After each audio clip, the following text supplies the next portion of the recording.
Bah, oui, parce que toute cette semaine, Oui. on célèbre une date, celle de la mort de Napoléon, il y a toujours tout juste 200 ans. Chaque jour, Clémentine, vous lui redonnez vie. Et en ce lundi 3 mai, c'est le premier épisode dans l'intimité de Napoléon, où vous nous dévoilez les lettres d'amour qu'il a écrites à Joséphine et celles moins nombreuses qu'il a reçues d'elle. Oh, Ah, oh, le si coup est bas. fameuse, si belle, ces lettres si troublantes, si brûlantes. Et vous savez que Napoléon s'est très longtemps rêvé écrivain. Il a rédigé plusieurs essais et notamment un torride roman d'amour. Je vois, vous l'ignoriez, Ah, Mathieu. totalement, oui. Euh, Alors que son écriture est illisible, Ah oui, Ouais. mais très bon, difficilement mais lisible. lorsqu'il écrit Eugénie et Clisson, Oui. hein, ce roman d'amour, ça c'est à l'été 1795, il écrit ça essentiellement pour lui, hein, ça n'a pas été promis à une destinée éditoriale grandiose, mais du coup, il rencontre Joséphine quelques mois plus tard, en octobre. Donc, au lendemain de leur première nuit d'amour, hein, quand il prend la plume, écrire des lettres brûlantes, pour lui, ça n'est qu'une formalité, il vient de le faire quelques mois avant dans un roman, et en plus, il est super doué pour ça, il a vraiment un talent hors du commun pour sublimer l'amour quand il écrit. Et donc ces lettres d'amour sont parmi les plus belles jamais écrites en langue française. Naturellement, il y a là celle que tous les Français, je pense, connaissent vraiment. Là, à mon avis, ça fait partie ça fait partie, c'est comme le corbeau et le renard. Mio dolce amor reçoit 1 millier de baisers, mais ne m'en donne pas, car il brûle mon sang. Il brûle mon sang. Cette image est tellement magnifique. On dirait du Racine, du Corneille, c'est superbe. Et ça, c'est la première, mais il va lui en envoyer des dizaines d'autres. Elle en reçoit tous les jours. Il lui écrit notamment, je trouve ça extrêmement joli, le sommeil me console, il te place à mes côtés. Je lis tes lettres comme on dévore après 6 heures de chasse un mets qu'on aime. Alors, on ignore ce que Joséphine lui répondait à cette époque, parce que on possède moins d'une dizaine de lettres de sa main à Napoléon. On pense que peut-être il les a brûlées dans une de ces terribles crises de jalousie qui était, ma foi, évidemment, on le sait, bien justifiée. Enfin, on se doute que ces lettres n'avaient rien du caractère passionné de celle de Napoléon, parce que ce qui caractérise cette correspondance, naturellement, c'est le déséquilibre complet, hein. Mmh.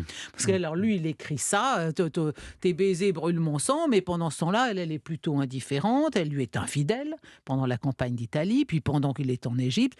Et les lettres de Napoléon, nombreuses, donc, reflètent bien ce déséquilibre. Ta dernière lettre est froide comme l'amitié. C'est magnifique, ça aussi, froide comme Mmh. l'amitié. Je t'écris, ma bonne amie, bien souvent, et toi bien peu. J'arrive à Milan, je me précipite dans ton appartement, j'ai tout quitté pour te voir, te presser dans mes bras, tu n'y étais pas. Tu cours les villes avec des fêtes, tu t'éloignes de moi lorsque j'arrive, tu ne te soucies plus de ton cher Napoléon. Un caprice te l'a fait aimer, l'inconstance te le rend indifférent. Bon, voilà, alors là, il faut dire que lui, il est complètement ferré, il est subjugué, il est envoûté. Vous savez, Il ne quand la trompe pas, lui? ah bah si, Ah alors oui, en il Égypte compense, notamment aussi, oui. compense. Ah oui, Oui, bon oui. bah d'accord, mais pas Bah, au début sans doute. ah Vous bon? savez, c'est comme Victor Hugo. Victor Hugo, c'est pas alors Victor Hugo, il a possédé 1000 femmes, mais c'est sa femme, Adèle, qui a commencé à le tromper avec D'accord. Sainte-Beuve. Enfin, c'était un Oui, Ça ratage vient de là. complet. Mais Total. enfin, elle a mis le feu aux poudres, et là, d'une certaine manière, Joséphine aussi. Alors, Napoléon a été fasciné parce que, d'abord, il la trouve extrêmement douée au lit, hein. Il dira d'elle, elle était pleine de grâce au lit comme ailleurs.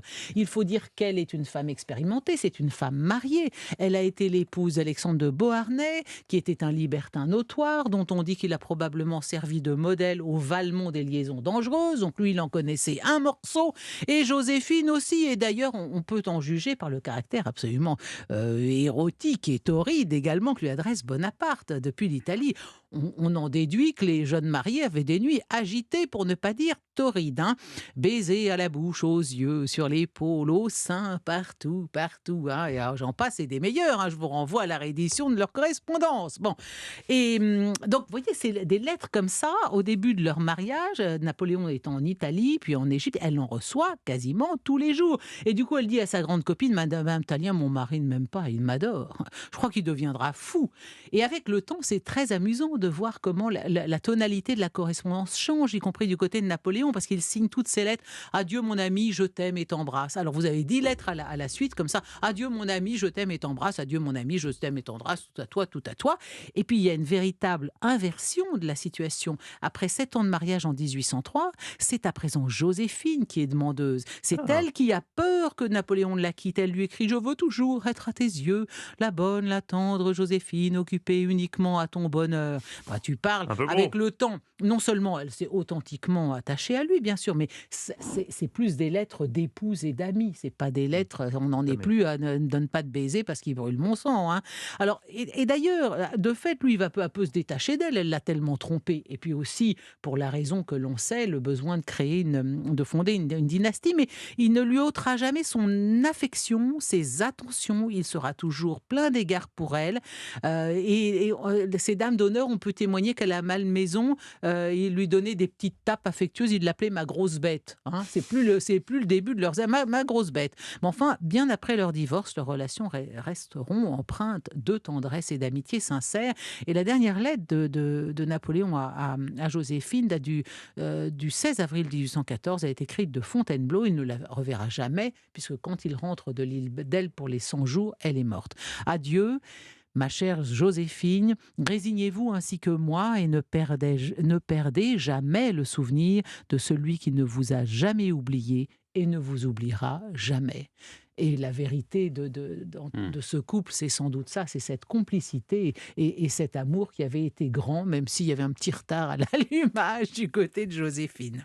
Je croyais, Mais- je croyais que, Ouais. moi, que c'était un amour complètement déséquilibré. Je ne pensais pas qu'il y avait une réciprocité. Ah Pour si, vous, il y a eu une oui, réciprocité, oui, si, en tout si. cas, à un Ah puis moment. surtout, vous savez, en plus, il y a, enfin, écoutez, tous ceux qui ont côtoyé Bonaparte, Napoléon, ont été fascinés, ont eu bien conscience du fait qu'ils étaient en train de croiser un homme exceptionnel, de ces comètes comme il n'en passe qu'une dizaine dans l'histoire de l'humanité. Tout le monde, il n'y a pas une personne qui l'a côtoyé qui n'ait pas écrit ses souvenirs. Même le mamelouk Roustan, là, il écrit « Oh, l'empereur m'a donné une belle culotte de peau, un costume rouge, une selle verte ». Enfin, il n'a pas grand-chose à raconter d'autre que ça, mais il écrit aussi ses Tout le monde était souvenirs. fasciné. Et je pense que elle a été aussi conquise par Mais elle a fait son l'étoile éducation montante. aussi. Son aura. Ah, Ah oui, oui. oui. Oui, elle a fait. Ah oui. On sent que Stéphane Ah bah oui, aurait... parce qu'il paraît que quand il faisait l'amour là, Ouais. dans le petit pavillon de la rue Chantraine, on Chantraine. entendait on était à 2 doigts de le plafond de s'effondre parce qu'il faisait de l'amour à la Ouais. hussarde, Napoléon. C'est des détails comme ça que Stéphane aurait aimé dans Oui. votre chronique.